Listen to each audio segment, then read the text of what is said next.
Olá, boa noite, sejam muito bem-vindos à nossa live e hoje nós vamos falar de sexo. É isso aí, boa noite a todos. Vamos então iniciar esse tema, vamos falar sobre sexo. É um tema que muitas vezes tem tabus e algumas confusões. Então, nós como terapeutas aí podemos falar um pouquinho sobre alguns aspectos e também contar com a participação de vocês aí que estão nos assistindo ao vivo, tá bom? Quer começar? Então, acho que é legal fazer uma introduçãozinha, né, para o pessoal que está chegando, para poder saber por que a gente resolveu falar de sexo, né? Então, assim, é muito interessante. O Márcio, seja bem-vinda, Marilane, boa tarde. O Márcio, Ixi, perdi aqui.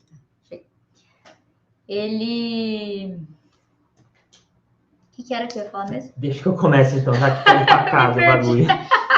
Não, mas é que... Bom, a gente como terapeuta, né, vamos dizer, começando pela história pessoal, eu sempre tive muita essa coisa de ouvir, né? Tem pessoas que às vezes falam para nós assim, eu sou um psicólogo, sou uma psicóloga, né? Porque eu fico ouvindo meus amigos. Os psicólogos têm raiva de quem fala isso, sabia? Tem, eu sabia. E por quê? Na verdade, eu era assim, né? Na minha infância, adolescência, sempre ouvia os amiguinhos. E muitas vezes eu ouvia, mesmo sendo jovem, virgem, né, na época, e eu ouvia as pessoas falando comigo sobre os problemas sexuais delas, né? E as pessoas falavam naturalmente, como se fosse assim, né? Tô conversando com alguém que vai me ajudar ou vai me dar apoio. E durante o momento do início da carreira terapêutica, acabou sendo assim também. E, obviamente, que no ambiente terapêutico, a questão da sexualidade sempre vai surgir, né? Mas muitas pessoas têm receio de falar sobre esse assunto, têm receio. Muitos terapeutas, a gente recebe muitos clientes para tratar aspectos da sexualidade, e às vezes eles falam assim, eu fiz, sei lá, 5 anos de terapia, e esses problemas aí, sexuais, você me colocou lá? Não, nunca teve oportunidade, nunca teve espaço. Então, no ambiente terapêutico, muitos terapeutas não são especializados na área. E, obviamente que eles não se sentem seguros, muitas vezes, para tratar desse assunto, né? Não é à toa que quando existe formação, pós-graduações, cursos na área da sexualidade, várias pessoas têm interesse em fazer, justamente por motivo da insegurança, né, ao tratar desses assuntos. Até quando nós fizemos aí a minha formação em hipnoterapia, havia na época uma formação com ênfase em sexualidade e muitas pessoas diziam claramente que não queriam fazer, né, porque tinham receio de tratar desse assunto.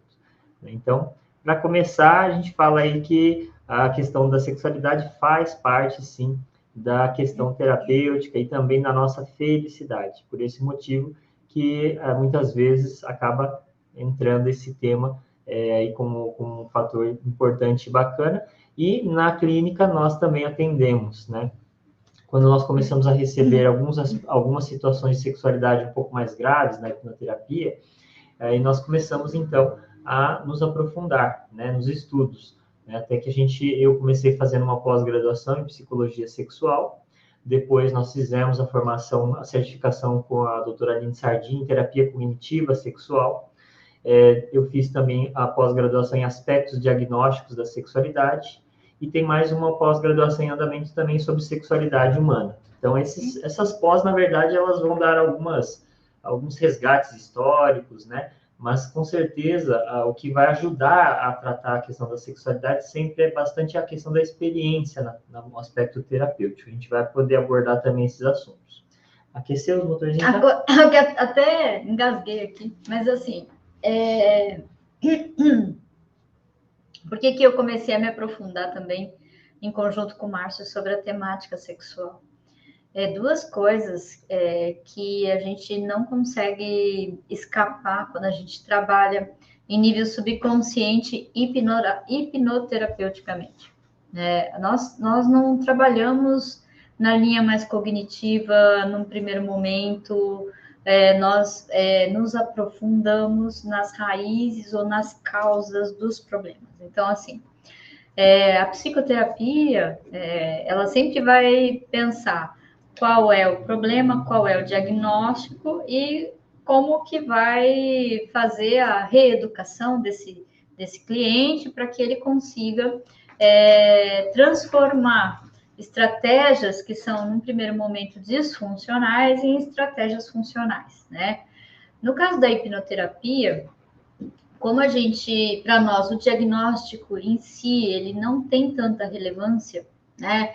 O que é mais importante é a dor, o sofrimento que a pessoa está tendo, que para nós não vamos chamar de diagnóstico, nós vamos falar de sintomas, tá?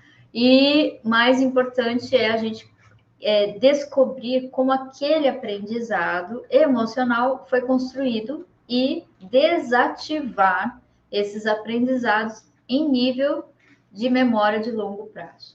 Então, quando a gente mexe na memória de longo prazo, num processo hipnoterapêutico, a pessoa ela sai da hipnoterapia e ela passa a ter naturalmente atitudes, comportamentos, escolhas e até pensamentos que vão ser mais equilibrados, mais na linha da funcionalidade, sem que necessariamente ela tenha que fazer todo um treinamento. Muitas vezes ela vai precisar fazer o treinamento porque ela não teve a experiência de vida naquele assunto, então ela vai precisar. Se ela não tem uma base anterior, ela vai precisar. No entanto, quando você mexe na linha emocional, na raiz dela, você vai desativando aquilo que nós chamamos de lixo emocional. E são os lixos emocionais que vão impedir a pessoa de ter uma satisfação em vários âmbitos da vida dela. Não é diferente da satisfação sexual. Então, no primeiro momento, na nossa formação na hipnoterapia, se dizia assim, você vai... nós, como hipnoterapeutas, somos especialistas em criança. Por quê? Nós trabalhamos na fase da primeira e segunda infância do indivíduo em nível terapêutico. Naturalmente, eu vou estar me comunicando com aquela ideia ou memória da infância que o adulto está apresentando. Então, na prática hipnoterapêutica, a gente acaba se tornando especialista em criança, né? Porque a gente trabalha com a criança interior do adulto. Só que a segunda coisa que a gente acaba se especializando é na sexualidade. E por quê? Porque muitos dos sintomas que o adulto está apresentando hoje tem lá na sua raiz ou uma iniciação sexual precoce ou um abuso de ordem sexual. E quando a gente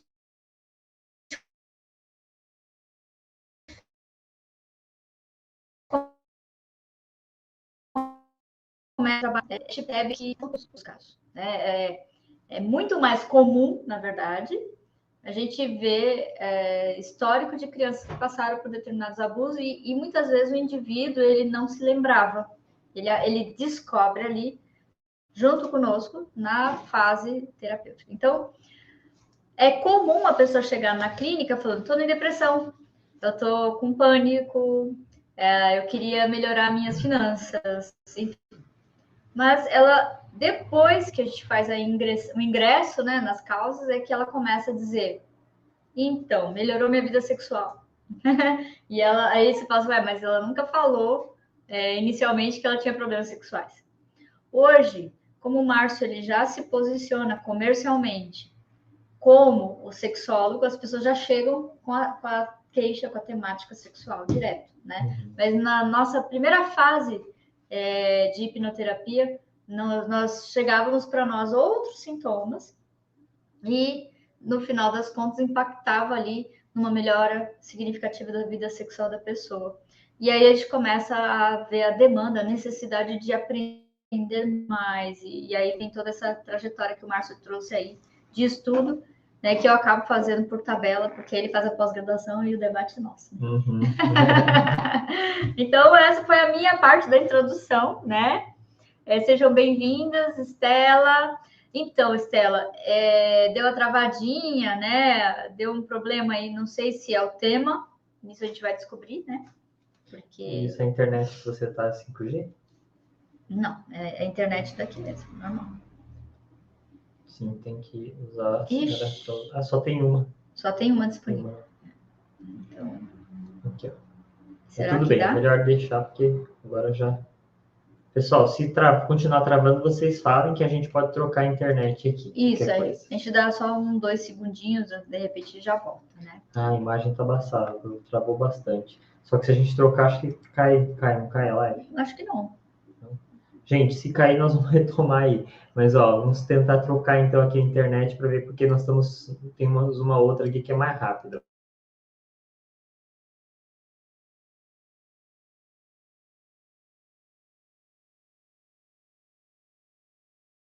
Aí. Bom, aí, por favor, dê um feedback, vê se melhorou alguma coisa, né? Ah, melhorou. Então a gente trocou a internet, legal. 5G, tem que conectar na 5G. Uhum. Muito bem. Então, continuando, que bom que nós continuamos aqui online. Então, a Gabriela está aí. Boa tarde. O sexo seria um dos pilares do relacionamento? Olha, com certeza o sexo tem uma interferência, mas o sexo ele é um coroamento do relacionamento, né? Porque o pilar do relacionamento é a comunicação, em primeiro lugar. Se há uma boa comunicação, se há o apoio às necessidades, né? A gente até futuramente vamos fazer lives nesse sentido, no aspecto de casais, né?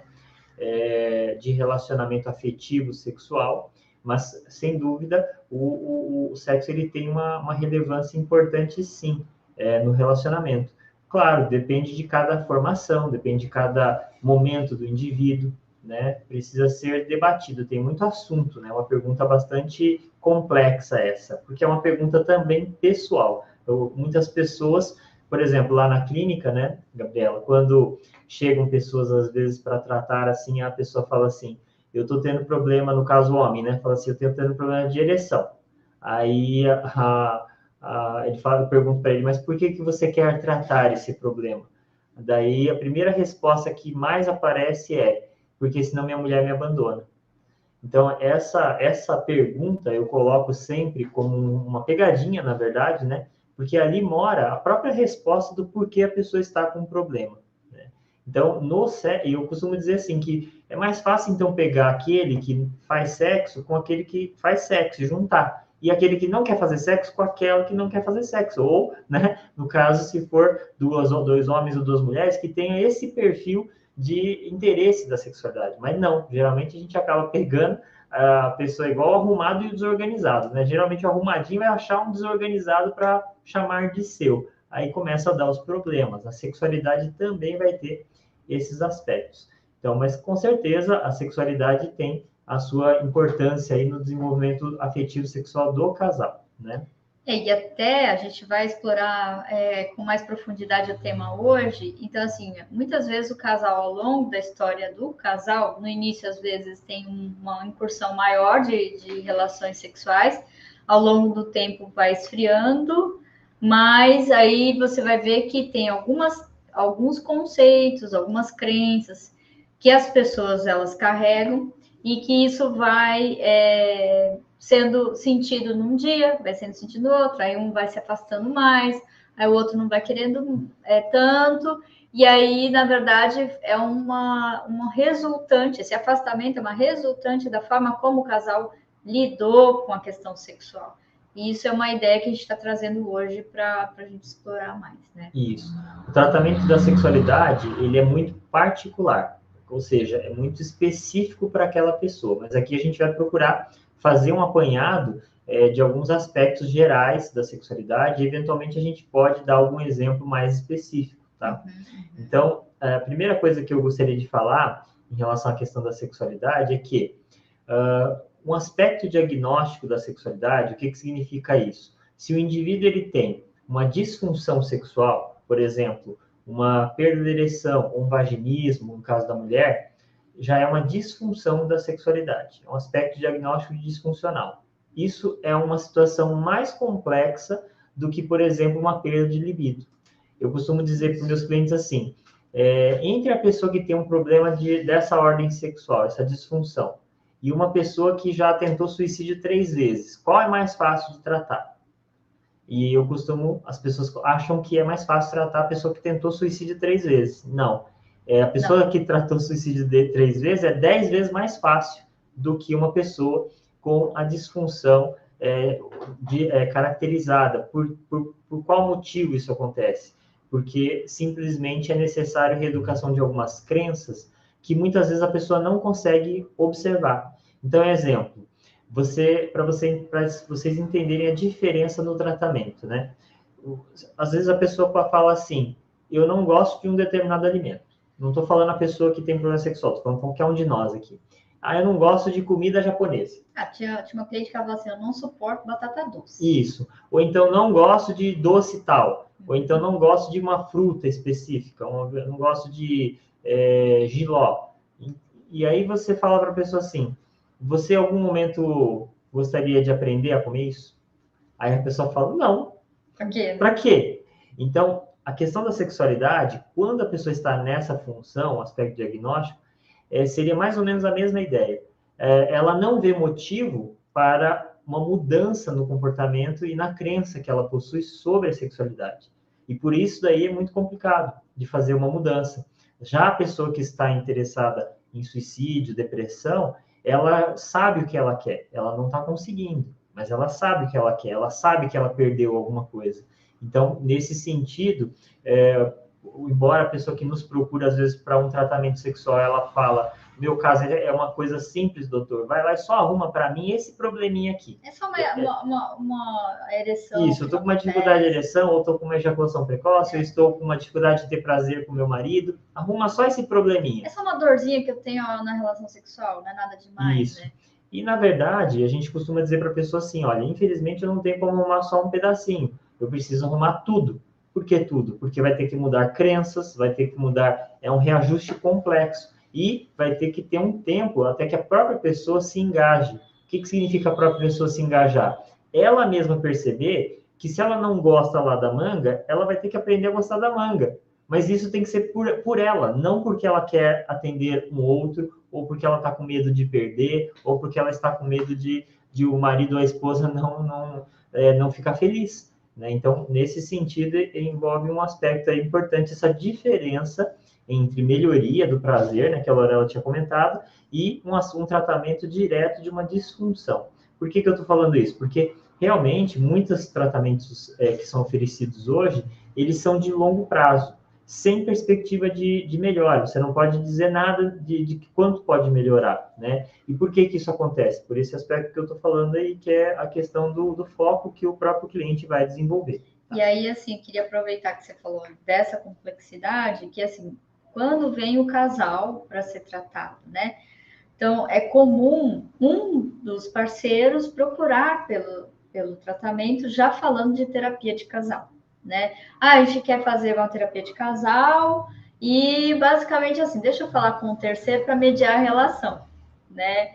Então, assim, quando a gente vai fazer a nossa abordagem ela vai nas causas, ela vai requerer do indivíduo engajamento, ela vai ter, ou seja, ela precisa ter motivação em lidar ou enfrentar crenças, enfrentar medos, enfrentar, às vezes, abusos, né? Não é assim, vou levar meu parceiro lá e ele vai, o doutor lá dá jeito, né? Não funciona assim, porque a pessoa ela precisa saber que ela vai enfrentar coisas que, numa determinada fase da vida dela, ela não tinha estrutura para isso, né? Então, depois aí a gente acaba trabalhando independente no primeiro momento e depois até chegar numa questão do aumentar ou melhorar o diálogo do casal, aí pode ser em conjunto. Mas, no geral, das pessoas que nos procuram sempre, querem uma terapia de casal, é porque aquele que está procurando quer que o outro seja tratado, né? Então a pessoa usa esse subterfúgio. E é só um disclaimer, assim, não funciona. Né? Não funciona assim. É muito melhor você ir por tua conta, porque você quer melhorar e reconhecer o teu corpo, resgatar o teu prazer, resgatar vamos dizer, a satisfação na relação, do que propriamente levar o outro. Né? E aí isso pode até ser um fator que ajuda na relação depois. Isso mesmo. Bom, continuando aqui, então, o Costa tinha comentado aqui, famoso opostos se atraem, e a necessidade do diálogo, né? É isso aí.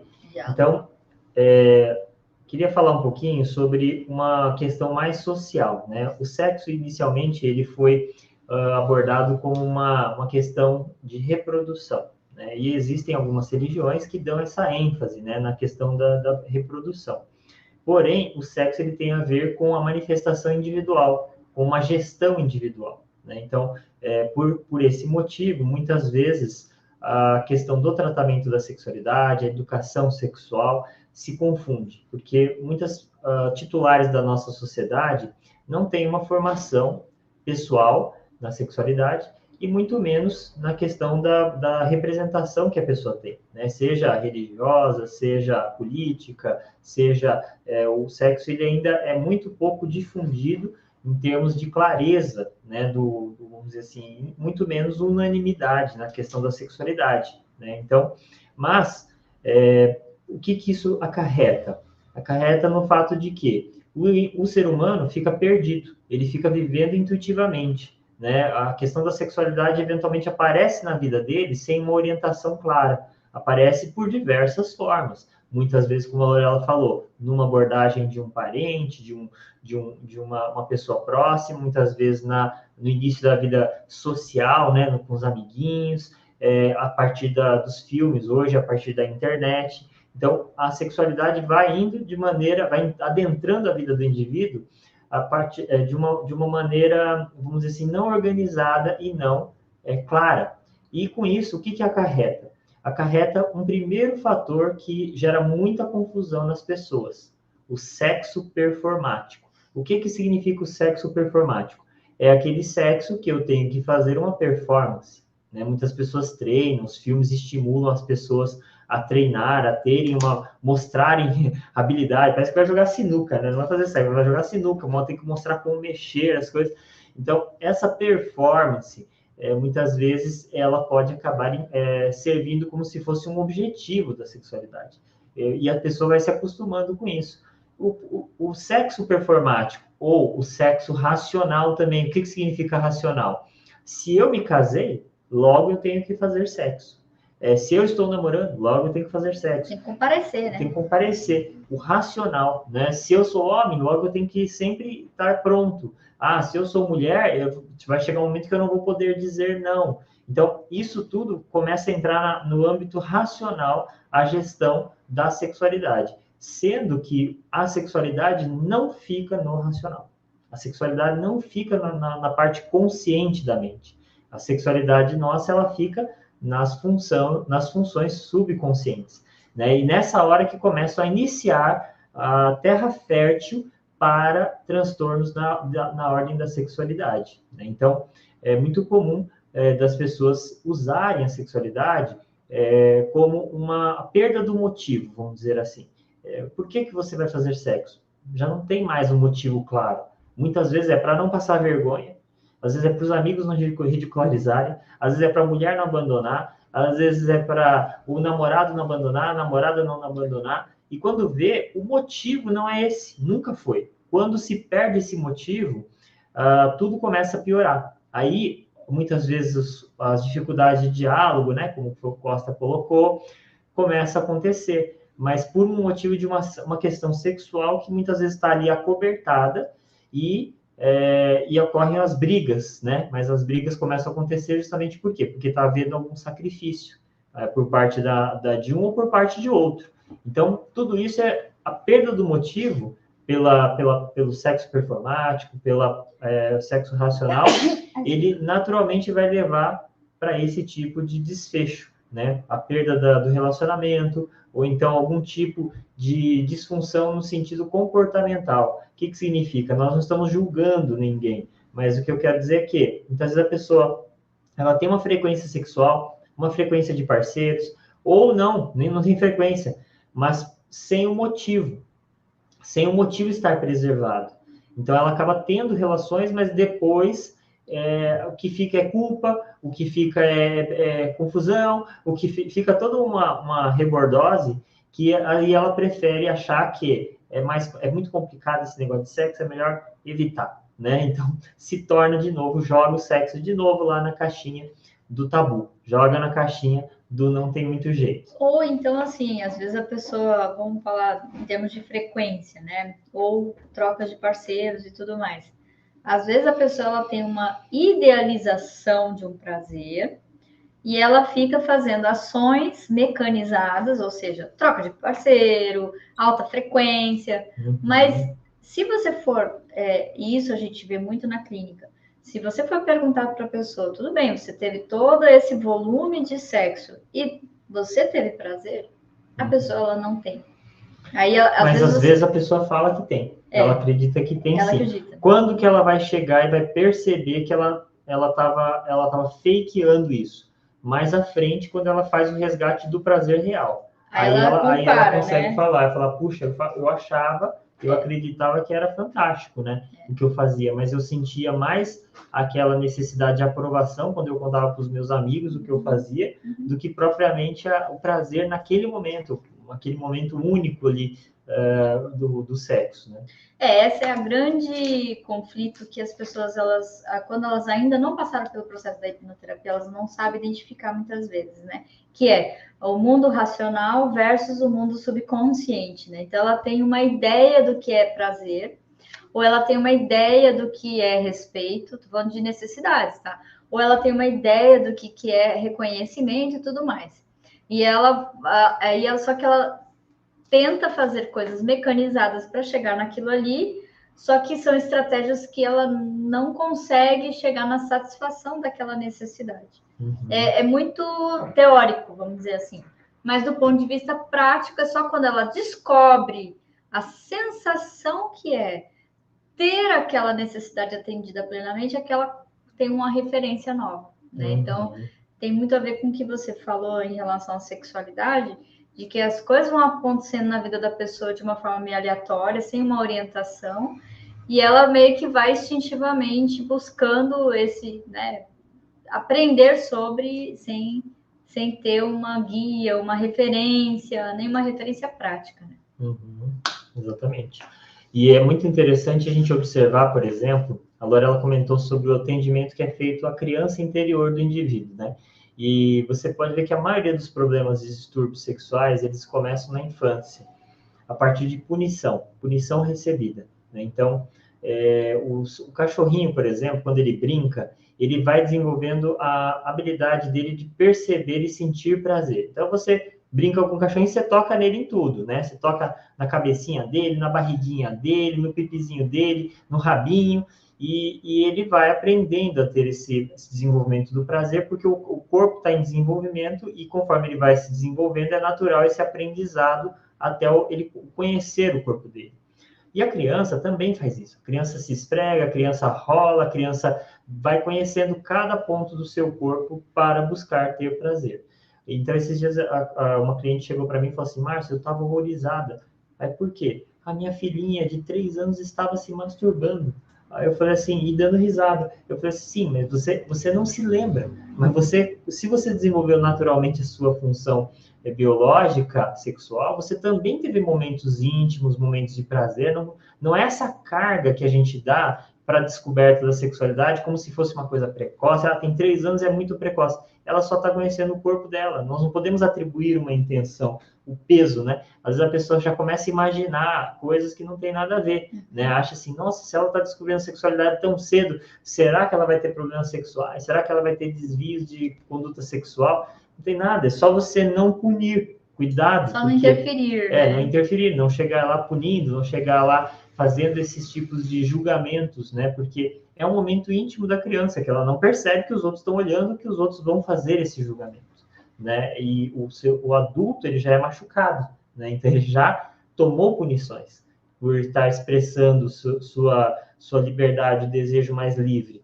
E por esse motivo, ele fica chocado, às vezes, ao ver uma criança aprendendo, uma criança ali num momento íntimo, aprendendo a conhecer o seu corpo, por simplesmente receber um toque, ou então tá numa brincadeira, isso é normal, tá? Então, esse é um aspecto que é interessante de mostrar. Quando a criança começa a fazer as descobertas da sexualidade, os adultos, por terem também tido uma educação repressora, acabam fazendo uma punição, né? Por exemplo, começa a falar assim, se você ficar mexendo, vai acontecer algo ruim. Vai cair. vai cair, vai acontecer algo ruim com o papai e com a mamãe. Aí a criança se amedronta e aí ali começa a ter os primeiros sementes para o distúrbio sexual lá no futuro, ou problemas de ordem sexual. Então, por isso, é muito importante entender a sexualidade, para que a gente possa ser melhores pais, para que a gente possa ser melhor educador, para que a gente possa dar uma orientação mais clara sobre as funções do nosso corpo, né? E menos julgamento, né? Isso aí ajuda muito. Bom? Então, uma das coisas que a gente fala sempre para a pessoa que vem buscar tratamento na sexualidade, né? Se você considera que você tem alguma questão da sexualidade para revisar, para conversar, que gostaria de conversar, gostaria de poder desenvolver um pouco mais alguma dificuldade na área da sexualidade, o primeiro ponto que tem que ser observado é o seguinte: toda pessoa que tem problemas na área da sexualidade são pessoas muito boazinhas. O que significa ser uma pessoa boazinha? É o julgamento que nós usamos para a pessoa que se submete. É a pessoa que aceita a autoridade dos outros, aceita imposição de outras pessoas. E muitas vezes essas outras pessoas não têm a mínima noção do que estão falando. Apenas estão punindo por seguir uma orientação que ela recebeu, um tipo de sentimento que ela teve associado a determinados conhecimentos, e com isso acabam fazendo um julgamento, exercendo um julgamento e contaminando aí o comportamento alheio na sexualidade. Boa noite, Simone, seja bem-vinda. Então, pessoas boazinhas são as pessoas que se submetem e muitas vezes essas vão acabar desencadeando um problema na área da sexualidade. Se falar, mas eu não tenho nenhuma vida sexual, sempre tive problema de ter vida sexual. Exatamente. Né? Isso pode ser também uma questão de ser boazinha, né? A pessoa ser boazinha. Tem uma crença né, que foi construída já e já está em vias de hábito e que isso vai interferir na sexualidade dela. Só que ela nunca relacionou uma coisa com a outra, né?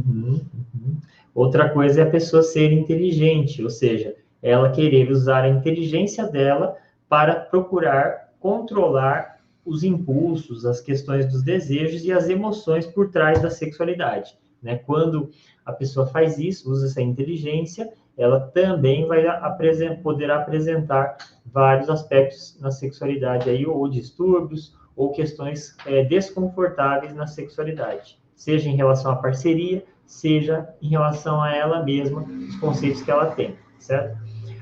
É normal também, quando a pessoa vem buscar apoio, o parceiro achar que não tem problemas. Mas, assim, não é normal uma pessoa ter um problema, às vezes grave, e a parceria não está fazendo nada de errado, né? Então, eventualmente, a gente pode pedir para a parceria vir, né, para alguma orientação e tudo, mas muitas vezes a parceria quer continuar com os mesmos comportamentos e ainda quer inserir o terapeuta no meio, né? Começam a falar assim, o seu terapeuta não está consertando você. E a gente fala para a pessoa, olha, punição na questão afetiva, sexual, piora os seus sintomas. Fala isso para o seu parceiro. Tem a necessidade de apoio, tem a necessidade de ser tratado com carinho, com cuidado, né? Então, às vezes, a pessoa ela coloca como se o parceiro fosse o problema. E aí, nessa história, quando a gente recebe o outro parceiro para fazer um tratamento, às vezes nem pela questão sexual, às vezes é por uma questão emocional outra. Você vê que a pessoa tem problemas também, né? Então, essa questão da parceria, quando um está saudável, o outro ajuda, né? Então, pode ajudar o outro, tá? Então, a Simone está perguntando assim, seria uma relação abusiva? Essa questão de já taxar de relação abusiva, Simone, é um perigo, sabe? Porque, assim, o que é uma relação abusiva? Geralmente, quando se fala dessa maneira, sempre fala assim, existe uma vítima e existe um algoz. Só que numa relação não existe vítimas e algoz. Numa relação existe gatilhos, existe comportamentos de ambos, existe uma série de ações que ambos fazem que gera uma relação nada saudável. Então, por isso que o Márcio está trazendo. Às vezes chega o outro que vem depois, posteriormente, para o tratamento, e a gente vê né? Que também a pessoa tem lá suas dores, Sim. Também tem lá suas raízes de problemas e que precisa, sim, de acompanhamento e tratamento. Mas, agora, assim, quando você fala assim, não, é aquela pessoa agressora, isso também é complicado, né? O que a gente vê de pessoas que repetem os comportamentos que ela viu lá atrás com os pais, né? Sem que ela... E depois cai no mesmo problema que o Marcos falou. Depois ela fica com vergonha, com medo, com culpa, né? Por ela ter reagido de determinada forma mais peremptória ou mais agressiva. Né? E qual é o único problema? É quando a pessoa ela não quer mexer nisso. Isso passa a ser um problema. Né? Mas assim, é difícil falar relação abusiva, tem que tomar muito cuidado. Até porque os problemas sexuais não precisam acontecer por ter um problema de abuso. Não é por isso, é que nem eu comentei, né? Às vezes o casal se dá muito bem, tem uma amizade muito boa, só que não, no sexo não vai. E aí entra a questão que a gente comentou. Se tem um que é muito bonzinho, os dois são bonzinhos, os dois são muito racionais, então isso tudo pode desviar da função original, né? Por que desviar da função original? Retomando, se você vai para uma situação sexual porque o outro é importante para o outro, você perdeu o foco. Se você vai para uma situação sexual porque existe uma frequência correta, você perdeu o foco. Se você vai para a situação sexual porque tem que, né, desenferrujar, né, como o pessoal fala, tirar as teias, coisas assim, já perdeu o foco. Então, os motivos são mais ou menos nesse sentido. Não precisa necessariamente haver violência. Muitas vezes a pessoa se dá bem, mas o fato é que perder o foco é para qualquer pessoa, não necessariamente pelo fato de haver uma violência, né? A violência já envolve uma outra questão a ser consertada bem antes do prazer sexual. O prazer sexual, que daqui a pouco a gente vai entrar aí, é um prazer ligado à maturidade do indivíduo, é ligado a essa questão do curtir máximo, mas aí tem outros problemas que têm que ser bem tratados antes, né? Porque muitas pessoas, elas consideram que sexo é muito bom, só que porque ela não sabe o que é quando ela está em paz, quando ela está mais saudável mentalmente, quando ela está mais... Então, isso aí é uma coisa importante da gente entender, né? O que a gente não deve acreditar muito no que as pessoas falam, né? Então, por isso que quando os meus clientes chegam, eu já parto da premissa que eu não vou acreditar em nada do que eles falam, né? Justamente porque depois eles mesmos vão chegar e falar, puta, eu acreditava nisso, olha o que eu achava que era assim, eu achava que era assado. Então, eu não vou acreditar, sendo que eu já estou tratando para ele chegar nessa conclusão lá na frente, né? Então, é isso. Deixa eu tirar aqui. 50% para cada um. Sim, que é o que eu estou falando, que é um resultado, né? Uhum. Ela estava concordando lá comigo. Então... Entendendo. É que fala-se tanto disso que parece ser a desculpa, né? 50% de cada um, como a Cláudia disse. Isso, Simone. Na verdade, assim, as pessoas, o problema maior da questão ali é que muitas vezes as pessoas, elas querem atribuir uma obrigatoriedade ao outro. Então, tem que tomar cuidado. Esse negócio de 50% aí, nesse sentido, é perigoso, né? Então, os combinados, eles são combinados espontâneos. O que significa combinado espontâneo? Por exemplo, vamos falar assim sobre a questão da frequência sexual. Às vezes, um parceiro, ele tem uma frequência, o outro tem outra frequência. Então, combinado é o quê? É quando é espontâneo. Se for um combinado que a pessoa tem que ser obrigada, aí já entra na fórmula do bonzinho racional. Não vai funcionar. Vai dar problema a longo prazo. É mais ou menos assim, daqui a 5 minutos eu tenho que estar com vontade de comer uma pizza. Isso. Lembrando que os estudos na sexualidade só demonstram 2 tipos de desejo que o indivíduo pode ter. Significa o desejo espontâneo. Qual que é o desejo espontâneo? É aquele que você está paradinha lá e daqui a pouco fica vontade de fazer sexo. Espontâneo. Outro desejo é o desejo... como é que chama? Cara, eu estava aqui torcendo para você falar. Desejo responsivo. O responsivo não tô pensando em sexo nem nada, daqui a pouco a minha parceira vem e começa a me alisar. Senti vontade. Então, só tem esses 2 tipos. Existe o desejo por papel? Não. Qual papel? Marido, esposa, homem, mulher, né? Parceiro, parceira? Não. Existe o contrato. Existe o desejo aí racional, ou seja, o certo é eu querer fazer sexo, porque é uma pessoa legal, porque é uma pessoa que me trata bem. Não. Existe o prazer por obrigação, ou seja, tem um determinado horário lá para fazer? Não, só tem esse aqui, espontâneo e responsivo. Então, se a pessoa começar por aí, já ajuda a não quebrar, né? Não querer fazer outros tipos de racionalidade para tentar controlar o outro, porque isso tudo prejudica o relacionamento. Toda vez que tentar usar mecanismos para fazer com que haja outro tipo de desejo no meu parceiro, na minha parceira, eu vou piorar o relacionamento. A frequência sexual vai cair. Então, é muito importante entender essa questão também para a gestão aí, né? O outro não fica regulando o sexo. É porque essa questão aí tem que estar bem entre o casal, tem que estar bastante observada, tem que estar preservada, né? Porque é muito normal. Às vezes uma pessoa querer e de repente o outro está pensando em outra coisa. Aí porque a pessoa fez o investimento e não deu, daqui a pouco aí essa aqui se desanima, aí esse aqui tem interesse, aí esse aqui não quer e vai quebrando. Então, por quê? Porque começa a jogar pro pessoal, né? Começa a falar, não quer, não gosta de mim. Não gosta de mim, quando eu quero, não quero, depois eu me procurar. Aí já entrou no lado racional. Não é assim que funciona. Então, isso aí acaba sendo um problema, né? Quando a gente não... Né, Isso mesmo, Márcio, respeitada. Isso.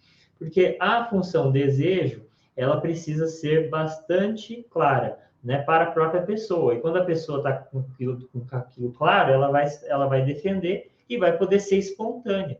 Não tem problema de falar não tem problema de falar, vamos ver se daqui a pouco eu vou querer, né? Mas sempre sabendo que tem o direito.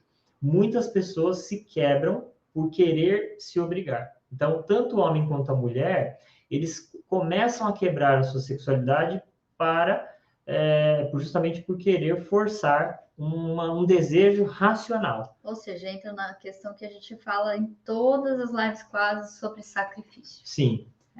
Entrou em sacrifício, você deixou a espontaneidade, que é o que leva todo o prazer, toda a satisfação. Né? Sim, sim. A formação, por exemplo, de um distúrbio sexual, ele começa a partir dessa postura da pessoa, querer se obrigar, por exemplo. Então, vamos dar um exemplo muito comum que acontece quando a pessoa tem ejaculação precoce, né? Se você pegar o histórico da pessoa, ela em algum momento teve lá na infância um momento em que a questão da ejacular tinha uma relação de poder, de inferioridade, do tipo, o amiguinho falou, nossa, eu ejaculo rápido. Aí ele falou, mas ele era mais novo, tinha, sei lá, 7 anos, e ouviu o amiguinho e falou, nossa, mas eu nunca ejaculei. E agora? Aí ele começa a ficar nervoso e preocupado com aquilo. Por quê? Porque ele se partiu de que o outro falou alguma coisa de verdadeiro, alguma coisa que tinha a ver com uma regra do universo, né? E aí ele começa, então, a ficar preocupado com isso. Aí, vamos dizer que lá na vida sexual, ele vai lá numa garotinha de programa. Primeira vez que ele vai lá, tem 15 anos. Aí a garota de programa, ele consegue, ele fala, consegui ejacular. Aí a garota de programa fala para ele assim, já? Aí ele fica preocupado, ixi, então acho que eu fiz merda, fiz errado, né? Aí, nessa hora, já começa então a criar o quê? Uma tentativa de monitorar o outro, mas esse medo de desaprovação, esse medo de inferioridade, sem perceber, a pessoa está treinando nos bastidores. O que é treinando? Ele começa a ter os treinos de masturbação e nessa hora ele começa a criar uma habilidade de velocidade. E aí, quando chega para uma parceria fixa, começa a ter constantemente essa questão da velocidade. Aí a parceria entende, tenta se esforçar, fala, não, tudo bem, acontece, né? Mas chega uma hora que a pessoa começa a ler microexpressões, né? A parceria fala assim, acontece. De novo, né? Aí aquela pessoa ou já fica triste, né? Exato, ou fica triste. Aí vai buscar tratamento, né? Geralmente, quando eu vou atender o paciente que tem esse problema, eu nunca vou contar essa história de cara. Eu vou verificar essa história, ou seja, eu vou investigando até achar essa história na vida dele, porque é muito comum de ser mais ou menos esse o roteiro que acontece. Meio que né? a base do aprendizado para chegar até ali, né? O Marcelo está falando aqui. e não tendo nenhum desses dois desejos, nem o natural e nem o responsivo. Você falou espontâneo, né, Marcelo? Que ele falou. Isso, é espontâneo ou responsivo, isso mesmo. Pode acontecer sim, mas isso daí teria que ver quem é o caso. Por quê? Porque aí vai ter que fazer uma verificação com a pessoa, como que está essa situação. Daqui a pouco a gente vai entrar nas etapas de como que o desejo ocorre, como que as etapas sexuais, né? E aí, nessas etapas sexuais, a gente vai poder observar. Quando a pessoa não tem desejo espontâneo nem responsivo, e ela busca tratamento, é normal acontecer aquilo que eu falei no começo da live. Ela tem uma vida que é organizada. O que significa uma vida organizada? Ela vai buscar relacionamentos sociais, ela vai buscar ter uma vida normal, profissional, ela vai se enquadrar em um papel, mas com pouco desejo. Mas nesses papéis que ela vai desempenhando, ela não percebe, mas ela não tem prazer. Ela começa a seguir a vida mais ou menos... Roteiro. É um roteiro, mais ou menos robotizado. Ela vai fazendo o certo e fugindo da punição. Por que fugindo da punição? Porque ela não quer errar. Ela quer ser a pessoa exemplar, seja homem ou mulher, tá? Vai buscar ser uma pessoa totalmente correta, assim, no seu dia a dia. Mas ela não desfruta de prazer no dia a dia. Ou nos relacionamentos com as pessoas, o prazer é limitado. Limitado significa, ela vai estar ali representando, mas quando ela chega em casa, ela não abasteceu o tanquinho do relacionamento. Tá? Então, nesses casos, é comum acontecer isso que o Marcelo está comentando, que é a pessoa não sentir o desejo espontâneo e responsivo. Por isso, Marcelo, que eu falei que o tratamento nessas horas, eu tenho que consertar a vida da pessoa. Por mais que a pessoa venha e fala, minha vida é boa, né? Minha vida é boa, eu só tenho um problema, eu preciso transar com meu marido, senão ele vai me abandonar. Ou preciso transar com minha esposa, senão ela vai me abandonar. Aí, conforme ele vai fazendo o tratamento, ele vai entendendo que a cor da vida dele já tinha apagado há bastante tempo. Ele já estava vivendo uma vida preto e branco há algum tempo. Então, isso daí é muito interessante. Falando nisso, fica a indicação A Vida em Preto e Branco, um filme bem interessante. É até bom a gente reassistir, né? Que fala sobre a questão do desejo, a questão do prazer na vida, né? Então, a vida da pessoa já estava preto e branco e ela não percebeu, tá, Marcelo? Então, essa pergunta que você falou, é claro que num ambiente terapêutico a gente vai ter um tempo para conversar com a pessoa, porque ela pode achar que ela não tem desejo, mas nós vamos ter que fazer uma série de averiguações junto com ela e num contexto íntimo. O que significa? Poder conversar com ela abertamente sobre as descobertas, as situações que ela já vivenciou para chegar a essa conclusão, tá? Mas de um âmbito geral, é isso, tá bom? Espero que tenha ajudado aí. Isso aí. Podemos ir para o desejo, o prazer? Vamos, deixa eu pegar uma água rapidinho. Então, tá bom. Então, enquanto o Márcio pega uma água, eu vou apresentar a vocês um protocolo que a gente tem como base, que foi proposto pelo Barry McCarthy, né? O Barry McCarthy, ele publica um livro chamado Sex Made Simple, Exercise, Guidelines, Case Studies. Então, é um livro que a gente se baseou para uma orientação, né? Essa orientação que o Márcio falou, que era tão escassa, né? Geralmente é escassa, porque hoje em dia, assim, tudo que a gente vai lendo historicamente, nos anos, a gente vê que tem muita confusão e propagada por especialistas, né? E isso não melhorou a vida sexual da maioria das pessoas, né? Na prática, a gente tem que ver resultado, né? Se tá todo mundo transando, tendo prazer e se sentindo bem, tava ótimo, mas não é o que acontece, né? A Estela tá falando aqui. Quando eu comecei a namorar, sério, aos 17 anos, sempre recorri às dúvidas conversando com meu pai. E casualmente sempre fui muitíssimo feliz na minha vida sexual. Legal que tinha esse espaço e essa abertura dele, né, de poder fazer essa orientação, né, Estela? Isso mesmo. A orientação de pais é muito importante para evitar problemas sexuais futuros. E, obviamente, que muitas das punições dos pais são os responsáveis pelos problemas sexuais das pessoas atualmente. Então, a maioria das pessoas que não tiveram apoio do pai e da mãe na questão da sexualidade acabam desencadeando problemas de ordem sexual, tá? Mas é claro que a função principal do pai, se ele puder só não punir, já tá ótimo, né? Só não comer já tá ótimo para não dar nenhum problema ali. E a criança, se tiver algum problema, não é por causa dele, né? Não foi por causa do pai e da mãe. Então, assim, a gente apresenta, assim, nosso protocolo para a pessoa e a gente vai desenvolvendo junto com ela cada etapa aqui para que ela vá se enxergando, vai revendo os conceitos, né? E o McCarthy, ele vai falar assim, ó, são 4 etapas, 1, 2, 3, 4, né? São 4 etapas ligadas à sexualidade, tá? Então, a gente vai começar a falar agora sobre o desejo, é a primeira delas, né? E cada etapa tem uma função, tem um funcionamento, tem uma característica e tem as crenças que fazem com que a pessoa, por tê-las, vai se distanciar da satisfação plena, né? Da vivência plena dessa etapa, tá? Então, a primeira delas, a gente vai trazer aqui é o desejo, tá? Que o Márcio já trouxe sobre os 2 tipos de desejo, que é o responsivo ou o espontâneo, né? Mas o desejo, qual é a função dele?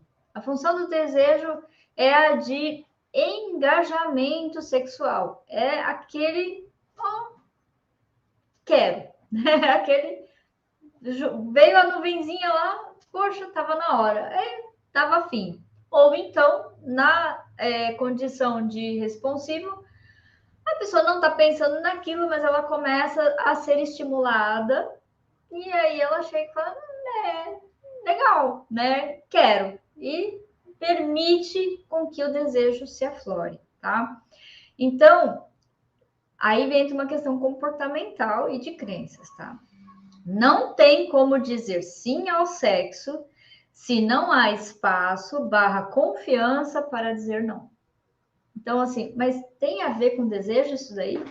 Tem. Então, muitas vezes a pessoa, ela, é igual o caso que o Marcelo falou lá, né? É isso quando não tem desejo nem responsivo e nem espontâneo. Precisa ver se a pessoa ela está num ambiente de segurança ou se ela, por não se sentir à vontade para dizer não ou dizer sim, ela passa então a tirar esse desejo sem perceber, tá? Então é uma questão comportamental. E do mesmo jeito que o Márcio falou, não é só na vida sexual isso. Provavelmente nas outras esferas da vida da pessoa, ela já não tem esse espaço.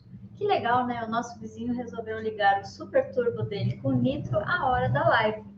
Não é interessante? E o cachorrinho tá com medo aqui embaixo. E o nosso cachorrinho, ele morre de medo de quando o vizinho faz isso. Mas é a primeira vez que ele faz isso esse horário e durante a live, não é mesmo? Olha só. Então, vamos lá. Então, aqui, assim... a Marilene perguntou aqui, ó. A Marilene? Depois que entrei na menopausa, como não posso tomar hormônio, minha vida sexual diminuiu e muito. Tem alguma coisa que pode ajudar? Marilene, modulação bioidêntica, fito-hormônio, tá? Fito-hormônio é possível sim, porque é impossível você não poder... a tua vida inteira você teve hormônio. Hoje, você vai ter uma redução dos hormônios, certo? Então, o fito-hormônio, ele é bioidêntico, quer dizer o quê? O corpo, ele entende o fito-hormônio como se fosse produzido pelo próprio corpo. Diferente do hormônio que é produzido e vendido, embalado em farmácia, tá? É outra história isso daí. Isso aí não é nem hormônio, isso daí lá na live lá que acho que vai ser essa semana, se eu não me engano, ou na outra semana, que o doutor Ricardo Parisi vai falar só sobre hormônio, que vale a pena se assistir, que ele vai dizer sobre o esquema de chave e fechadura, né? O fito-hormônio não tem isso, né? Então, vale a pena pensar nisso. Agora, os hormônios, eles não são determinantes para a vida sexual. Muitas mulheres experimentam desejo sexual e até excitabilidade e até prazer melhor na fase da menopausa. Porque é quando a pessoa está mais assentada emocionalmente. É quando ela já está com aqueles tabus ou vontades performáticas já não fazem mais parte do repertório dela. Então, ela já não tem muita preocupação que às vezes a pessoa mais jovem vai ter. Então, ela vai tender a ter um prazer até mais maduro, se a gente pode dizer de prazer maduro, né? Uhum. Mas, assim, um prazer na mais... verdade, é aquilo que a gente vai falar agora, né? Nessas 4, né? Uhum. As 4 têm indicações diretas de comportamentos, ações que contribuem para a preservação. Preservou essas 4 funções, Isso. É possível, no âmbito comportamental, melhorias, né? Lembrando sempre a questão de, vamos dizer assim, o que a gente vai comentar aqui, os quatro itens. Isso, Estela, dá um toque aí se agora voltou, se dá para... Vocês estão ouvindo bem a voz, que o Márcio fechou a janela, eu acho que deu uma encobrida, mas só dá um feedback para nós. Quando o moço fizer o nitro, eu dou uma paradinha, uma pausa, né? Afinal, o sexo é assim, né? Você vai, dá uma pausa, vai, volta, né? Tem que haver uma adaptação. Então, o desejo... tá bom. O desejo, ele tem relação com vigor, com energia, com abertura, fluidez e cooperação. Eu fiz um adendo nesse negócio do McCarthy, que eu coloquei a questão das necessidades no meio, para a gente relacionar. Que necessidades estariam envolvidas no desejo? Isso já é uma interferência nossa. Confiança e espontaneidade, tá? Então, assim, para eu ter o meu desejo preservado, eu preciso de ter confiança no relacionamento, ou seja, eu preciso ter uma abertura com o meu parceiro ou minha parceira, eu não posso ter assuntos tabus, eu não posso ter aquele negócio de que certas coisas a gente não pode conversar, e eu tenho que ter segurança para poder expressar-me e o outro também. Então, isso tem muito a ver com o desejo. O desejo, ele, conforme você vai gerenciando ele livre, ele não representa que você vai simplesmente sair, que nem as pessoas condenavam, né, antigamente, né? Se a pessoa tem um desejo, ele é um tarado, um pervertido ou é um abiscate, né? Isso daí é o maior problema do nosso desejo, porque nós ficamos nos condenando, carregando o algoz dentro da nossa mente e trancafiando o desejo. O que significa isso? Uma cliente minha, outro dia, ela falou assim, depois que eu fiz o tratamento, Márcio, aconteceu um dia uma coisa muito estranha, muito, assim, nunca tinha acontecido. Eu fiquei, assim, meio que com desejo, quando eu vi meu personal bonitão lá, com saradinho, com a camisetinha apertada, eu fiquei, assim, constrangida. Eu falei, nossa, mas a gente falou tanto disso, né? Eu falei para ela, assim, a gente falou tanto disso, porque o fato de você olhar para uma pessoa e apreciar, isso é natural. Se você se condena, ou se a pessoa tinha o hábito de fazer o quê? Chegava na academia, olha para baixo. Não vou olhar para ninguém. Não, é porque eu estou malhando agora, bíceps, sei o quê. Não vou olhar para os seus bíceps, não vou olhar para o seu braço. Né? O homem, né? Se a mulher falar assim, eu estou fazendo bastante agachamento para ver se melhora o corpinho. Não vou olhar para a sua bunda. Então, nessa hora, a pessoa já carrega essas punições históricas como uma forma que faz o desejo dela ser boicotado, porque todo comportamento já é automaticamente condenado. E nessa hora, o que vai acontecendo como um hábito? O hábito de não haver uma forma de o combustível do desejo ser nutrido. Porque o hábito é Ctrl+C, Ctrl+V. Uhum. Se você não faz isso na academia, se você não faz isso no dia a dia espontâneo, não é que você vai ficar fazendo, buscando. A Márcia falou que é para você chegar na academia e ficar olhando para a bunda das mulheres. Minha recomendação, Lorela, eu tenho que olhar lá. O terapeuta que mandou. O terapeuta que mandou. Não é para fazer isso. Dá problema entre os casais e o terapeuta. E depois o terapeuta que toma a bronca, né? Não, estou dizendo o seguinte, quando uma sensação de desejo vem espontânea, você não tem que ficar... vamos dizer assim, controlando, porque o desejo espontâneo é isso, o nome, espontâneo. Gente, né? Isso uma oportunidade incrível, Exato. Porque assim, se você está aberto para o teu desejo e deixar ele aflorar, você já tem ali um bom motivo para chegar em casa e já jogar o homem na cama e falar, bora! Exato. Estimulou. É importante entender que essa espontaneidade não tem juízo de valor. Isso. É uma questão de espontaneidade para ser autêntico, ser autêntica com o que está sentindo naquele momento. E não é tentar controlar, não é ficar dando julgamento moral, não é... E também não precisa segurar o ponto, né? Porque o que acontece com as pessoas é que elas gerenciam mal esse desejo, e quando ela deixa aflorar, ela quer imaginar que ela tem que fazer algum comportamento secreto, tem que ir contra alguém, ou tem que fazer algo escondido. Isso daí só precisa ser feito se a pessoa começa a gerenciar mal o desejo, né? E muitas vezes não consegue fazer isso com a parceria que foi elegida, né? Então, enfim, mas nós não estamos aqui para julgar, nós estamos aqui para dizer como que o desejo fica mais espontâneo para poder contribuir com o preenchimento do tanquinho lá para a próxima etapa. Mas é muito importante você falar isso, porque entra naquilo que eu sempre falo. A mente não tem 2 pesos, 2 medidas. Se eu bloqueio o meu desejo numa situação, aquilo vai acarretar no meu relacionamento, né? Então, assim, a mente é isso, né? Então, assim, o que vai impactar aí no desejo? O desejo tem a ver com a voz sexual, ou seja, exatamente isso que o Márcio está falando. É como que a pessoa ela é estimulada a ter desejo. Mas aí, no caso, a cliente dele falando sobre o personal lá. Ela já tem um bom caminho, um bom indicador do que desperta o desejo nela, né? O que atravanca? Ela bloquear, né?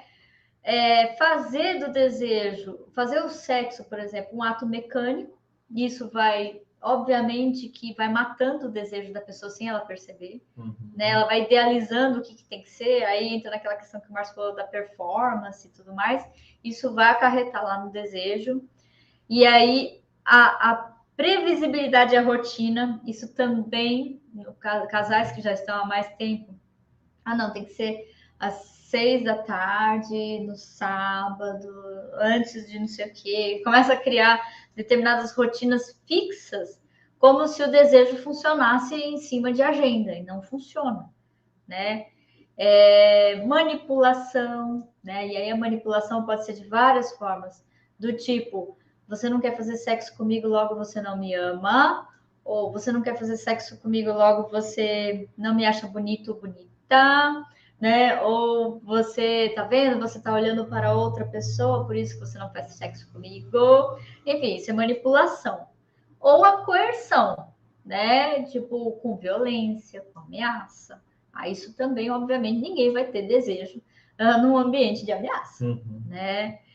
Cobrança ou implorar. Poxa, eu fiz tudo, fiz almoço para você, fiz a janta, não dava para, né, pelo menos.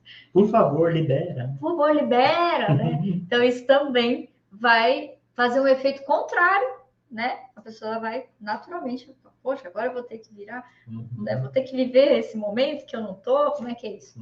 Então, são aspectos que vão atravancar o engajamento da pessoa para a próxima etapa, que é o prazer.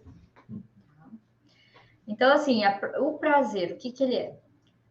Sentir pessoal e relacionalmente energizado. Essa é a definição que o McCarthy deu para o prazer. Aí entra na pergunta da Marilane, né? Sobre a saúde, né? Aí entra a questão, às vezes a pessoa está com obesidade, está com diabetes, né? Está com problemas de saúde mesmo.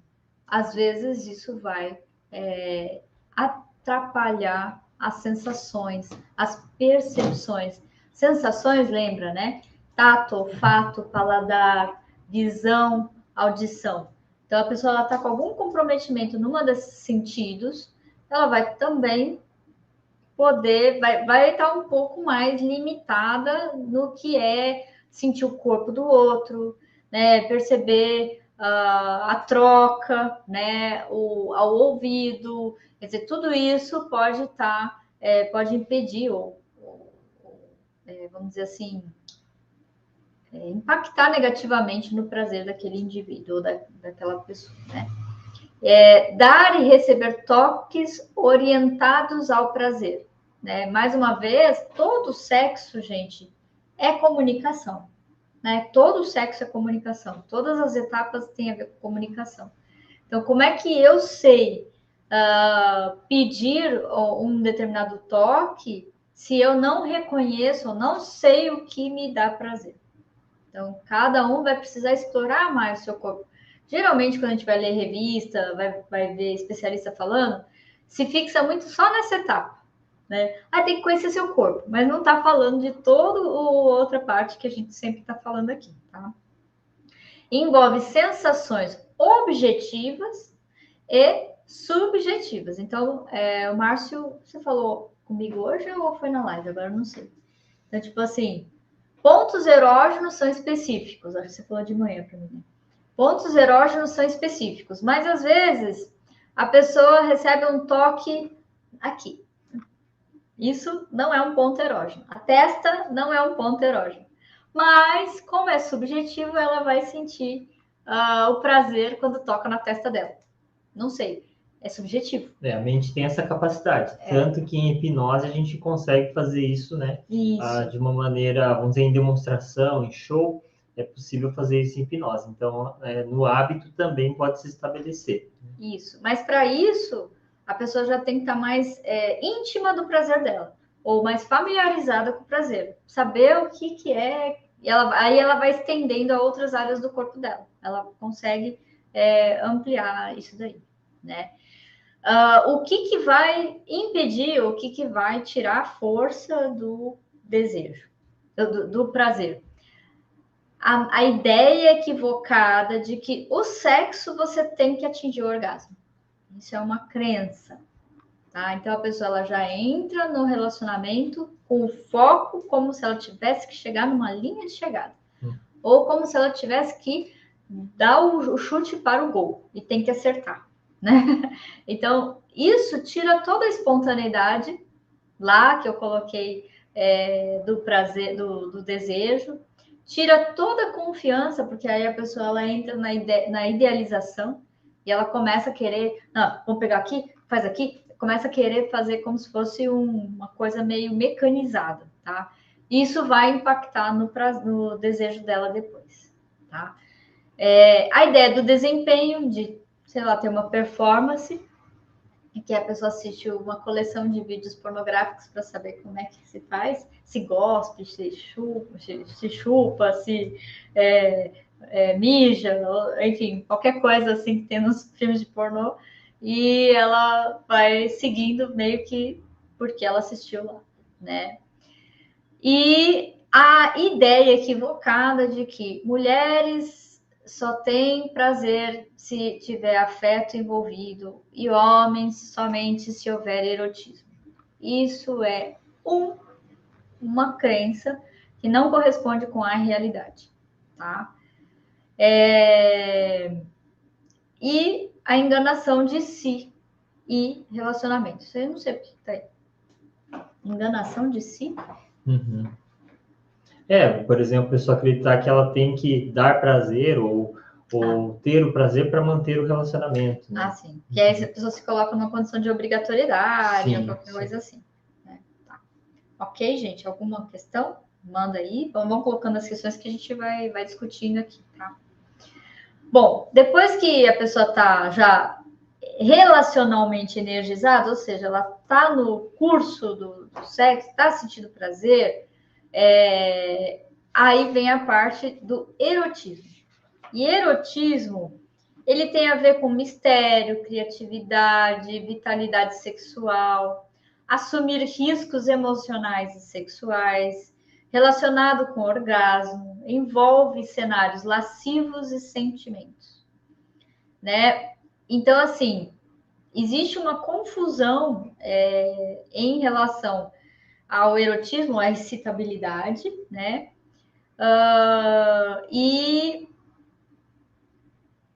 existe uma confusão com pornografia, tá?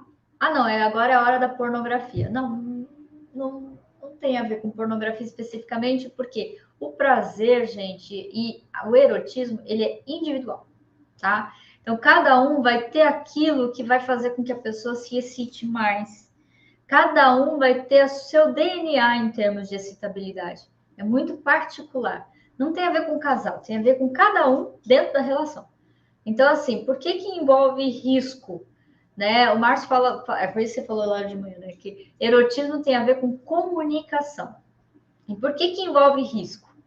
Porque a pessoa, às vezes, ela vai trazer algo que para ela é excitante e ela vai sentir receio de sofrer algum julgamento, né? Então, mais uma vez, isso tem a ver com ambiente de confiança e confiabilidade e espontaneidade, né? Então, às vezes a pessoa vai falar assim, eu gosto de transar vestido de coelho, né? Aí o parceiro ou a parceira vai rir da cara do outro, né? Então, isso é uma coisa que queria fazer um alerta aqui, porque assim, o sexo, a pessoa ela está em hipnose na hora que ela está fazendo sexo, porque ele faz parte do subconsciente. É uma manifestação subconsciente, não é racional. Então, quando a pessoa ela está entregue, ela está envolvida, ela está fazendo as trocas e ela está, enfim, ali, qualquer coisa que possa ser dita, feita, vai entrar direto no subconsciente. A gente tem que cuidar muito com o que fala, com o que, né, faz, porque a pessoa ela está vulnerável. Ou seja, o sexo em si é você abrir sua vulnerabilidade para o outro.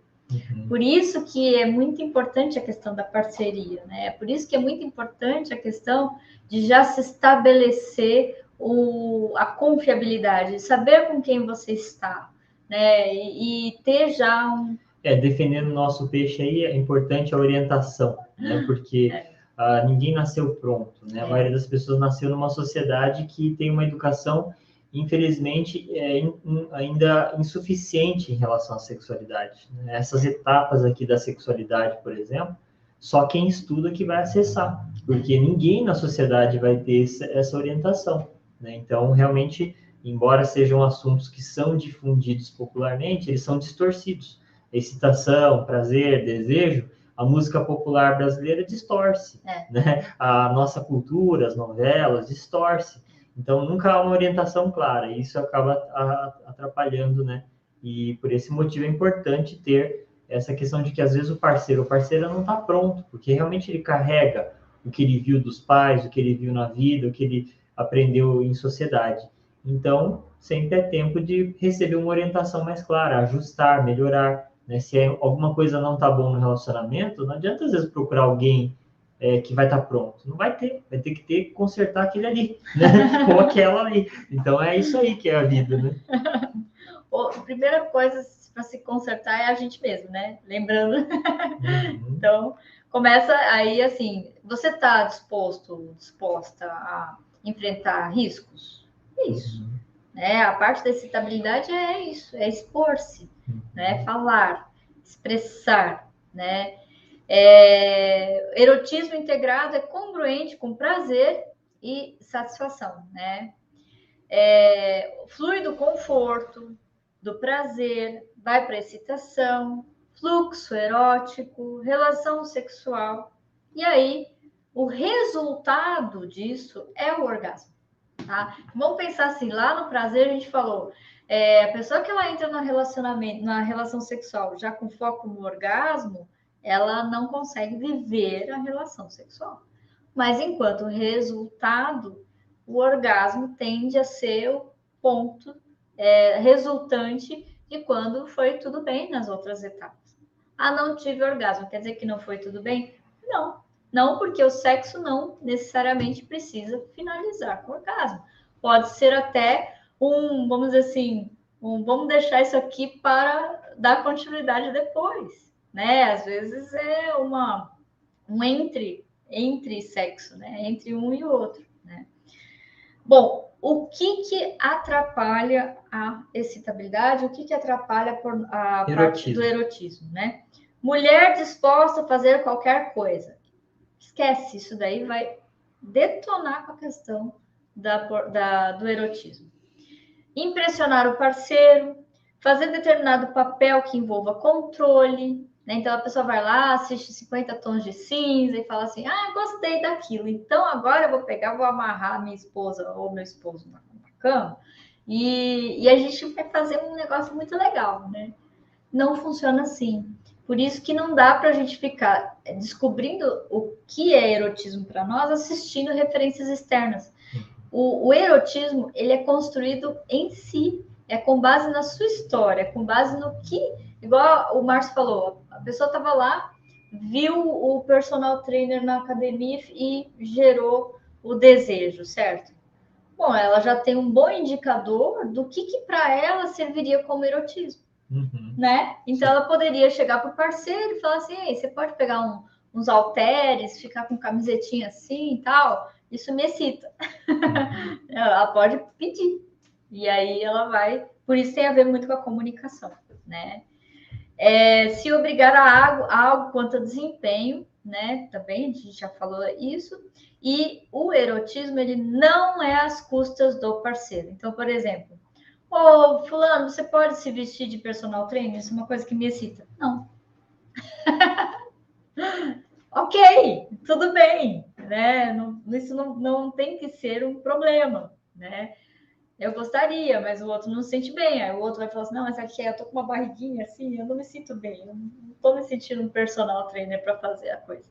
E aí vai se ajustando, porque a gente não é unidirecional. Às vezes a gente tem várias fontes de erotismo. Pode ser que uma se case com a do outro, né? Então, essa descoberta é importante ser feita. E para chegar na descoberta, muito diálogo, muitos jogos, né? Aqui ele vai colocar assim, na medida que você está se relacionando na hora do sexo, você faz determinado estímulo, o outro já sente e tem uma reação. Você já está descobrindo um pouco sobre como o outro funciona e vice-versa. Então, nesse jogo já começa a ampliar o conhecimento do casal, né?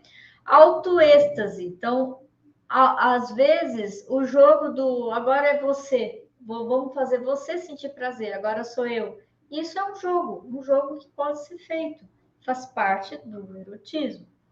Um parceiro da estimulação erótica, o outro capta as sensações. O parceiro que dá se sente excitado pelo parceiro que recebe. Então, são formas de conhecer o outro e como que se ajusta, né? E representação de papel, né? O uso de vídeos, brinquedos sexuais, uso de espelhos, enfim, vamos experimentar isso? Às vezes experimenta não foi tão legal. Descarta, né? Mas é o jogo para você poder descobrir o que é. Fizemos aquilo ali, aquilo foi legal. Você gostou? Gostei. Vamos fazer mais, né? Então, é uma descoberta, às vezes, individualmente e também na parceria, né? Quer falar alguma coisa sobre o erotismo? Não? E aqui chegamos ao ápice, que é a satisfação, tá? Se você achou que a satisfação era o orgasmo, eu vou frustrar dizendo que não significa orgasmo. Na verdade, é muito mais do que o orgasmo, tá? Então, o cerne é sentir-se emocional e sexualmente ligado ao parceiro, seguramente conectado, né? Então, quando a pessoa ela chega nesse ponto, ela tem a chave para o próximo sexo. E é por isso que quando ela consegue chegar nesse ponto da satisfação, vai aumentando a frequência de relações sexuais à medida em que ela vai satisfazendo mais vezes. Então, a soma é quanto mais satisfação, mais sexo vai acontecendo na vida do casal, né? Porque aquilo fica como mais ou menos assim, você foi para o parquinho, se divertiu, você vai querer mais, né? Então, agora você foi para o parquinho, não foi tão legal? Você, não sei, acho que é melhor fazer outra coisa, né? A Simone está chegando agora, mas depois você volta lá, Simone, você vai pegar desde o início que vale a pena, né? Então, lembre-se que a satisfação é a chave para o desenvolvimento do pós-sexo. É a ponte para o desejo lá que a gente falou no início.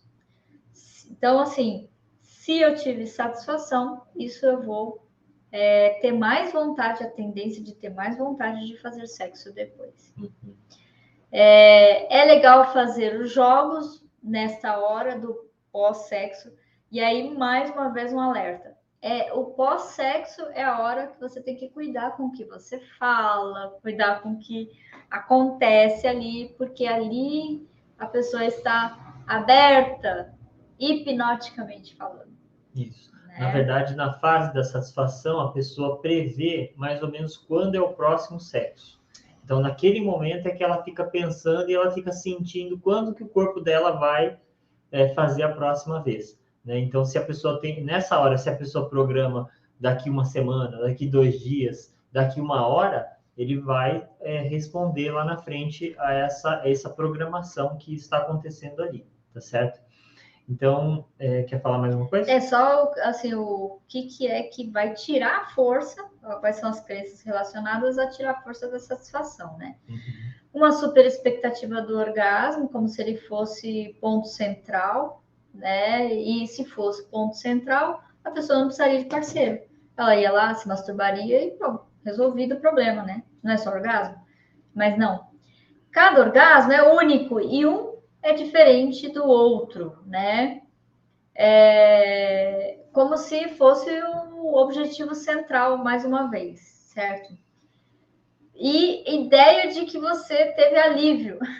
Se você falou, ufa, gozei, então quer dizer que tua forma sua forma de se relacionar com esse conceito está distorcida. O orgasmo não pode ser entendido como alívio, né? Do tipo assim, acabou a dor, né? Ufa, resolvido. Não, né? Na verdade, o orgasmo ele é uma confluência, é uma coisa da pessoa se integrar ao parceiro, se integrar ao universo, é um momento de criatividade, é um momento de espontaneidade máxima, né? É uma coisa para ser vivida em per si, né? Com isso, não há espaço para satisfação, porque a pessoa fica fixada nesse tipo de ideação, né? Então, aí eu fecho o ciclo aqui das 4 etapas do sexo, né? Eu achei interessante a gente deixar essa aula aqui, até porque muitos dos nossos clientes que nos assistem, às vezes estão em processo terapêutico, e essa aula vai ajudando também a fazer as reflexões, a rever os conceitos, né? E vai potencializando na superação, né? Que a pessoa vai ter. Sim, né? Essa pesquisa de demonstrar cada função da sexualidade, quando ela é defendida de maneira saudável, ela vai garantir uma vida mais, vamos dizer assim, frutífera na sexualidade e também a finalidade do sexo. Ou seja, cumprir, quando o sexo cumpre sua finalidade, ele vai estar sendo contemplado esses quatro aspectos aqui e coroando com a satisfação.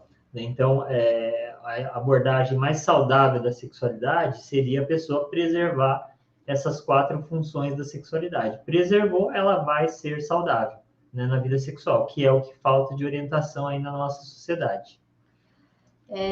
A Cláudia falou assim, ó, pelo que você falou e talvez por experiências pessoais, o que mais me chamou a atenção é a questão da confiança e segurança. Acho que em todas as etapas são os mais importantes. Isso, Cláudia, e uma coisa que a gente vê assim, às vezes é atribuído à parceria, a responsabilidade pela ausência da confiança e da segurança. E o que a gente observa é que quando a pessoa ela conquista a segurança e a confiança em si, ela naturalmente vai conseguir conduzir a parceria de uma forma segura. E o que eu quero dizer com isso? Às vezes, a outra pessoa ela nunca ligou, a parceria ela não faz julgamentos, a parceria tem compreensão, a parceria é colaborativa, mas a pessoa, quando ela tem a insegurança nela, ela ouve insegurança, às vezes num olhar que o outro nem estava pensando naquilo. Então, por isso que quando a gente vai tratar os casais, a gente trata individualmente. Porque é importantíssimo que se trate as inseguranças individualmente primeiro, para depois fazer essa limpeza das crenças em relação ao sexo em si e a comunicação fluir entre ambos, né? Mas quando a pessoa ela tá lá com a insegurança em relação a uma programação pré-existente, o outro pode ser a pessoa mais compreensiva do mundo, mas isso ainda a outra pessoa não se sente confiante, ela não sente segurança, né? No tratamento a gente faz aquela questão da limpeza do lixo emocional primeiro, porque quando se tem lixo emocional, o sexo ele é afetado. Como? A pessoa chega e fala assim, eu tenho depressão, mas eu faço sexo. Tudo bem, mas você preserva essas 4 etapas aqui? Ou você faz meia boca uma ou outra e algumas não faz? Então, aí, nessa hora que você identifica que ele não é um sexo no nível mais pleno, ele é no nível deficitário.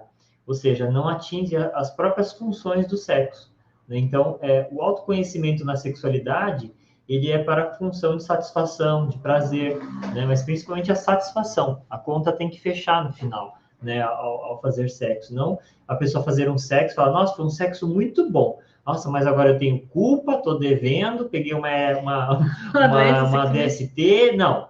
Tudo isso, se acontece, quer dizer que a satisfação está meio difícil ali, está meio comprometida. Então, tem que se focar nas etapas para uma melhor gestão, né? E principalmente instalação de hábitos bons, porque tudo que vai contra essas 4 etapas são maus hábitos que nem tudo é culpa da própria pessoa, como a gente comentou, né? A gente faz lá vamos dizer assim, aquele adendo de que a nossa sociedade não tem ainda informação suficiente para dar essa educação, isso é deficitário, mas, por outro lado, né, hoje a gente tem opções aí de buscar informação. Então, para quem chegou aí nessa live, espero que tenha ajudado, né, a entender mais sobre a sexualidade. É um tema complexo e, às vezes, tem temas que podem ser trabalhados separados, tipo disfunção da ereção, ou a questão do vaginismo. São temas que podem ser feitos lives específicas, porque também são temas bem complexos, e alguns temas não são complementares, ou seja, uma coisa é diferente para outra. Por exemplo, se você pega uma pessoa que tem um distúrbio do desejo, pega uma pessoa que tem ninfomania, isso tudo são formas diferentes de entender como a sexualidade gera energia ali para criar um distúrbio, uma disfunção. Quer dizer, parafilia é uma coisa específica, né? Uhum. Então, gente, eu acho que deu para a gente explanar, né? Deu para dar início ao debate, né, da questão da sexualidade. Quem tiver mais interesse em assuntos diferentes da sexualidade, nós podemos estar trazendo em próximas lives, né? Isso. Mas foi uma primeira vez aí, né? Então, acredito que possa ter contribuído em trazer os principais assuntos da sexualidade. E aí, vamos ver se nas próximas a gente traz assuntos mais específicos da sexualidade. Só a função prazer dá para fazer uma live, só a função desejo dá para fazer uma live também. Na verdade. E aí, a Marilane gostou, muito boa. A Estela gostou também. O Marcelo também aproveitou. Obrigada aí, gente, para vocês. Então, a gente começa aí com uma segunda-feira de carnaval, pensando numa sexualidade madura. Bem no carnaval, né? A pessoa assistiu essa live. E aí, eu desejo para vocês uma excelente semana. Essa semana, lembrando que tem as nossas lives lá. Quinta-feira, eu vou fazer o vídeo debate sobre o filme A Revolta de Atlas, que está lá no meu canal. O endereço do meu canal está aqui, para quem não conhece. E aí vocês têm aí segunda, terça, quarta para assistir 3 filmes para a gente poder debater e aprofundar lá. E o debate vai ser aqui no canal Polivalência, né? Então, vai ser lá no Rumble. No Rumble. Porque assim, como a gente vai acabar falando de assuntos mais polêmicos, eu não sei o que pode ser mais polêmico que sexo, pois né? Mas assim. Nem sei se isso aqui vai ficar no ar, né? Isso. Eu vou já até baixar, né? Porque falar de sexo no YouTube não é uma coisa simples. Então, eu vou fazer lá para não comprometer a gente ficar levando strike aqui. Só para a gente garantir, tá bom. Então tá, isso aí. Rê Costa falando aqui, show. Agora é fazer a lição de casa, isso mesmo. E esse, o que der errado ou der certo, tragam para nós nas próximas lives, tá bom? Isso aí, muito bom. Gente, então uma ótima semana para vocês. Até a próxima semana, às 18h30, para quem quiser participar ao vivo. E agradecemos também as pessoas que estão assistindo aí a live gravada. Obrigado a quem se inscreveu, quem curtiu aí. Até a próxima. Encerrar. Uma ótima semana.